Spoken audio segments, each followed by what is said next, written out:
trier parmi tous ces jeunes-là, ceux qui ont vraiment la matière et ceux qui ont des projets à développer, comment on peut les aider à développer ce projet-là. Peut-être là, on viendra vers Christa pour solliciter votre soutien et puis travailler ensemble avec vous. Voilà ce que j'avais à dire. Merci.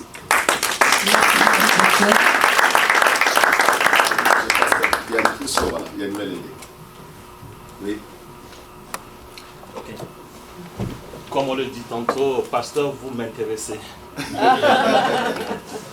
Vous m'intéressez en ce sens que je suis chrétien. Oui.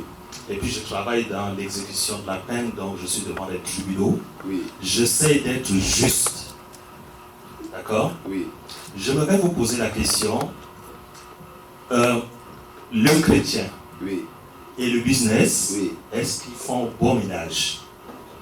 Autrement, Oui. est-ce que vous avez des garde-fous à donner aux chrétiens qui font le business? Je vous remercie. Merci pour votre question. C'est des questions très pertinentes. Le chrétien peut faire du business, oui. Toutes ces personnes que je suis en train de nommer, de présenter indirectement ici, sont des chrétiens. Et quand je parle chrétien, chrétien dans des sens profonds. C'est des gens, par exemple, le frère qui était venu dernièrement des États-Unis, c'est grand homme d'affaires. Après sa présentation, tout ça, il priait avec nos jeunes. Et quand il priait, nous voyons, pour ceux qui connaissent l'onction du Saint-Esprit, comment les jeunes étaient impactés. Il y en a qui tombaient, il y en a, ils pouvaient prier avec eux et on sentait l'impact du Saint-Esprit sur leur vie. Donc, les chrétiens peuvent faire des affaires. Tous ceux que j'invite dans nos conférences sont 100% chrétiens. Sont 100% chrétiens. C'est ça l'image afin que je cherche à communiquer à nos jeunes, surtout aux jeunes chrétiens de la ville de Paris, au-delà de notre église. Je veux que les jeunes chrétiens de Paris puissent savoir que c'est possible d'être chrétien dans cette grande ville et de faire les affaires. Alors, la deuxième partie de ta question à laquelle je dois répondre, c'est que il y a des valeurs qu'il faut observer. À notre dernière conférence, il y a un des frères, particulièrement celui qui est venu de l'Afrique, qui a beaucoup parlé sur l'intégrité dans la marche chrétienne dans les affaires. De rester intègre, de garder des valeurs d'intégrité et de justice pour avancer, pour ne pas déshonorer Dieu en rentrant dans des affaires qui n'honorent pas les seigneurs. Donc c'est pourquoi nous choisissons parmi nos intervenants que ce soit des hommes, des valeurs chrétiennes.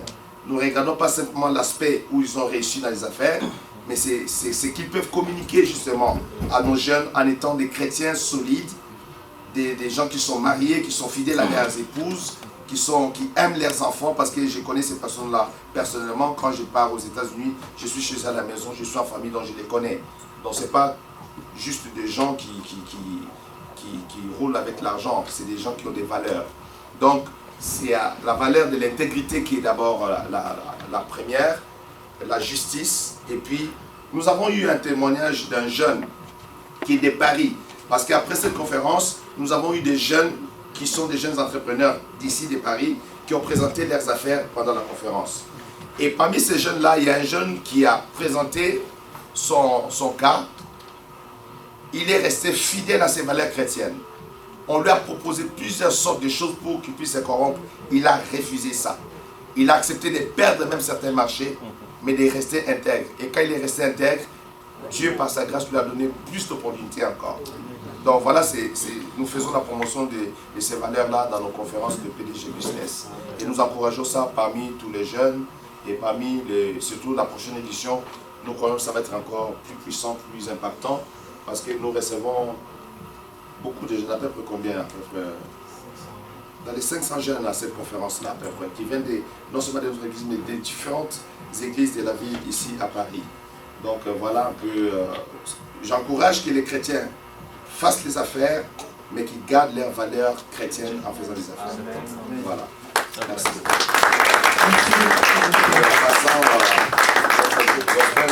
On prend contact pour les prochains événements.